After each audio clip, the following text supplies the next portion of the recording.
Hello students and welcome back to your own channel Sing Creations Education. Last 10 days बचे हैं आपके NEET examination में और इस टाइम पर मैंने कई ऐसे बच्चों को देखा है जो गिव अप कर देते हैं, सोचते हैं कि भाई नीट 2024 के सेशन के लिए हम तैयारी करना शुरू कर देते हैं, या फिर ऐसे कई बच्चे होते हैं जो इस टाइम पीरियड को अच्छे से यूटिलाइज ना करते हुए अपनी कड़ी कराई मेहनत पर पानी फेर देते हैं। चाहे उन्होंने लास्ट 1 ईयर या 2 ईयर की प्रिपरेशन को बहुत अच्छे से किया हो, लेकिन इन आने वाले 10 दिनों में जो कि आखिर के 10 दिन हैं, इसमें वो अपनी प्रिपरेशन को अच्छे से नहीं संभाल पाते और अपनी प्रिपरेशन को बिल्कुल ही खराब कर देते हैं। तो आपको इन चीजों से बचना है, इन मिस्टेक्स को समझना है और इनसे कुछ सीखना है, जो मैं आपको इस वीडियो के अंदर बताने वाली हूं। तो वीडियो को पूरा जरूर देखिए। वीडियो पसंद आती है तो लाइक और शेयर करना ना भूलें। चलिए वीडियो को शुरू करते हैं। ऐसे कई बच्चे हैं जो इन लास्ट के 10 to 15 डेज को काफी अच्छे से यूटिलाइज करके अपने स्कोर को, जो उनका 600 प्लस आ रहा था, उसे वो 680, 650 तक लेकर के जाते हैं, जिससे कि उनका कॉन्फिडेंस बूस्ट होता है और वो काफी अच्छा परफॉर्म कर पाते हैं इन देयर एग्जामिनेशन। और ऑन दी अदर हैंड ऐसे भी कई स्टूडेंट्स होते हैं जो इन 10 से 15 दिनों में ओवर कॉन्फिडेंट हो जाते हैं कि भाई मुझे तो सब कुछ आता है, मुझे कोई मॉक टेस्ट देने की जरूरत नहीं है, मेरे जितने मार्क्स आ रहे हैं वो मोर देन इनफ है। ऐसा करके वो खुद के साथ ही गलत करते हैं और अपना स्कोर जो उनका 650 प्लस तक आ रहा था, उसे वो 600, 550 तक लेकर के आ जाते हैं, जिससे कि उनके स्कोर पर, उनके सिलेक्शन पर काफी ज्यादा फर्क पड़ता है। तो इन बच्चों में आपको शामिल नहीं होना है, आपको होना है फर्स्ट कैटेगरी वाले स्टूडेंट्स के अंदर शामिल, जिसके लिए मैं आपको कुछ टिप्स देने वाली हूं। तो इन टिप्स को फॉलो जरूर करें।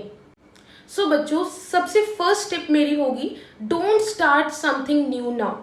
इस टाइम पर आप कुछ भी नया शुरू मत करो, क्योंकि अगर आप कुछ नया शुरू करोगे तो उसमें आपको कंसेप्ट समझने पड़ेंगे, आपको ज्यादा टाइम लगेगा और आप जो आपने पहले से पढ़ा हुआ है आप उसे रिवाइज नहीं कर पाओगे। तो इस चीज का ध्यान जरूर रखो कि इन आखिरी के 10 दिनों में आपको कुछ भी नया शुरू नहीं करना है, सिर्फ और सिर्फ आपको वो पढ़ना है जो आपने पहले से पढ़ा हुआ है। नंबर 2 टिप मेरी आपके साथ ये होने वाली है कि जो भी आपने पढ़ा है उसके शॉर्ट नोट्स आपने जरूर बनाए होंगे, उन शॉर्ट नोट्स को उठाओ और उनकी रिवीजन करना शुरू करो। और इस टाइम पर आपको एनसीईआरटी की रीडिंग जरूर करनी है बच्चों, क्योंकि एनसीईआरटी से ही क्वेश्चंस आते हैं।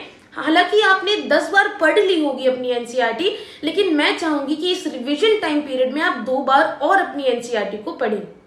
Number 3 is give mock test. आप जितने ज्यादा हो सके उतने ज्यादा मॉक टेस्ट दो।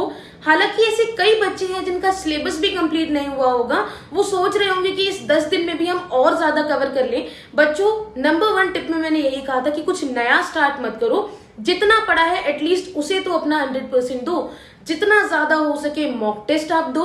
उससे क्या होगा कि आप लोगों को पेपर को टाइम पे कंप्लीट होने की या करने की हैबिट लग जाएगी, ताकि आप मेन एग्जामिनेशन में अपना एग्जाम छोड़कर ना आओ, आपके लिए टाइम कम ना पड़े, इनफ टाइम हो कि आप लोग अपना एग्जामिनेशन टाइम पर खत्म कर सको। तो आपको जो टाइम पीरियड आपका एग्जामिनेशन का होगा, जितने टाइम पीरियड में, यानी कि 3 घंटे का आपका एग्जाम होगा, तो आपको 3 घंटे में ही मॉक टेस्ट को करना है। ऐसा नहीं होना चाहिए कि आप पूरे दिन एक ही मॉक टेस्ट को लेकर के बैठे हो। सो एट द एंड मैं आप लोगों को एक बोनस टिप देने वाली हूँ, वो ये है कि आप लोगों को जब आप मॉक टेस्ट कर लो, रिवीजन कर लो और अपनी कंप्लीट प्रिपरेशन कर लो, तो उसमें एक चीज जरूर ऐड कर देना, वो है प्रीवियस ईयर क्वेश्चन। अराउंड 60% जो पेपर है वो प्रीवियस ईयर क्वेश्चन से ही होता है, सिर्फ और सिर्फ उसकी लैंग्वेज चेंज कर दी जाती है। तो प्लीज आप लोग प्रीवियस ईयर क्वेश्चंस को अवॉइड मत करना। अगर मैं कहूं मॉक टेस्ट की इंपॉर्टेंस इतने लेवल पर है, तो प्रीवियस ईयर क्वेश्चंस की इंपॉर्टेंस इस लेवल पर आकर आ जाती है। तो इससे आप समझ सकते हो कि आखिर प्रीवियस ईयर क्वेश्चन कितने ज्यादा इंपॉर्टेंट हैं।